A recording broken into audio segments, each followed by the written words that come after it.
అధ్యక్షత వహించినటువంటి మా ప్రియతమ నాయకుడు శ్రీ గుమ్మనూరు జయరాం గారికి, ముఖ్యంగా అనంతపురం పార్లమెంట్ సభ్యులు గౌరవనీయులు పెద్దలు అంబికా లక్ష్మణ్ గారికి, అనంత జిల్లా కాషాయ దళపతి వెంకటశివుడు యాదవ్ గారికి, ముఖ్యంగా మా కూటమి గౌరవ నాయకులందరికీ పేరు పేరున నా హృదయపూర్వకమైనటువంటి నమస్కారాలు తెలియజేస్తున్నా.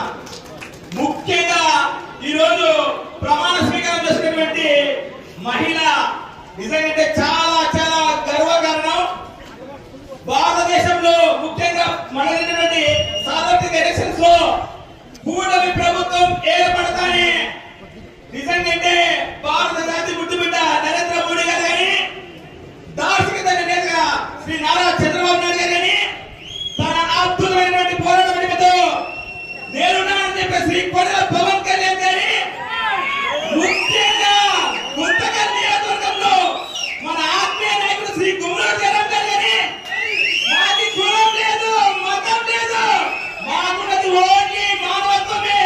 అందుకే కులాలకి మతాలకి అతీతంగా ఎస్టీ మహిళని ఈరోజు మార్కెట్ యార్డ్ చైర్మన్ చేశామంటే అది ఒక కూటమి ప్రభుత్వం. దాంతో పాటు మార్కెట్ యార్డ్ వైస్ చైర్మన్ గా ముఖ్యంగా బడుగు బలహీన వర్గాలైనటువంటి మా మిత్రుడు రామప్ప గారిని ఈరోజు మార్కెట్ యార్డ్ వైస్ చైర్మన్ గారంటే ఆశావాసి విషయమా? దాంతో పాటు కూటమిని గౌరవిస్తూ బీజేపీ మరియు జనసేనని కూడా గౌరవప్రదమైనటువంటి స్థానాన్ని కల్పించినటువంటి మా తెలుగుదేశం ఎంపీ ఎమ్మెల్యేలకి నిజంగానే ఆ గౌరవ ప్రదానం చేస్తున్నా. ముఖ్యంగా బీజేపీ నాగలక్ష్మి శ్రీదేవి గారికి, జనసేన ఎల్లావల సావిత్రి గారికి కూడా హృదయపూర్వకమైనటువంటి శుభాకాంక్షలు తెలియజేస్తూ, ముఖ్యంగా మార్కెట్ యార్డ్ అంటేనే రైతులకి ప్రభుత్వానికి గిట్టుబాటు ధర కల్పించే విషయంలో అద్భుతమైనటువంటి వార్తలాగా పనిచేసేదే ఈ మార్కెట్ యార్డ్ కమిటీ.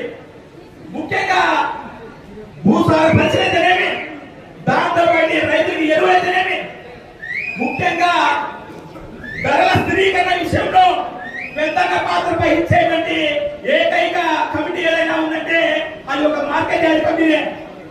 గత ప్రభుత్వంలో చాలా సంవత్సరాలుగా మార్కెట్ యార్డ్ కమిటీని సుమారుగా ఆంధ్రప్రదేశ్ లో 200 పైసలకు మార్కెట్ యార్డ్ 150 సభ్యులు